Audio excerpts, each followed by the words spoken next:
একটা সময় ছিল যখন পৃথিবীর জ্ঞানের রাজধানী ছিল মুসলিম বিশ্ব। ইতিহাসের সেই অধ্যায়টির নাম Islamic golden age.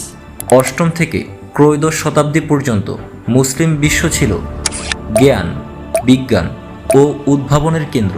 Baghdad, Cairo, Cordova এবং দামেস্কের মতো শহরগুলোতে জড়ো হচ্ছিল পৃথিবীর নানান সভ্যতার জ্ঞান।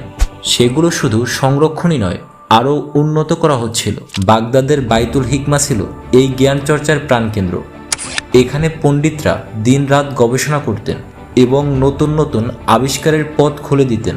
মহান গণিতবিদ মুহাম্মদ ইবনে মুসা আল খাওয়ারিজমি অ্যালগোরিদমের ভিত্তি স্থাপন করেন, যা আজকের কম্পিউটার ও স্মার্টফোন প্রযুক্তির অন্যতম ভিত্তি।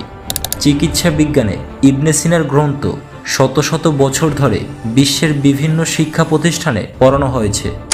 আর ইবনে আল হাইসাম পরীক্ষণ ও পর্যবেক্ষণের মাধ্যমে আধুনিক বৈজ্ঞানিক চিন্তার ভিত্তি গড়ে তুলেছিলেন।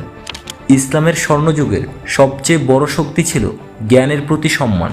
বই সংগ্রহ, গবেষণা এবং নতুন কিছু শেখাকে অত্যন্ত মূল্য দেওয়া হতো। কিন্তু 1258 সালে মঙ্গোলদের বাগদাদ আক্রমণের মাধ্যমে এই স্বর্ণযুগের একটি বড় অধ্যায়ের সমাপ্তি ঘটে। অসংখ্য মূল্যবান পাণ্ডুলিপি ও জ্ঞান ভাণ্ডার হারিয়ে যায়। তবুও সেই আলো নিভে যায়নি। মুসলিম পণ্ডিতদের গবেষণা পরবর্তী নবজাগরণ ও বৈজ্ঞানিক বিপ্লবকে প্রভাবিত করে, যার ধারাবাহিকতায় গড়ে ওঠে আধুনিক বিশ্বের বিজ্ঞান ও প্রযুক্তি। ইসলামের স্বর্ণযুগ আমাদের শেখায় একটি জাতির প্রকৃত শক্তি তার জ্ঞান, গবেষণা এবং সত্যের অনুসন্ধানে। কেননা যে জাতি জ্ঞানকে সম্মান করে, ইতিহাস একদিন সেই জাতিকেই সম্মান করে।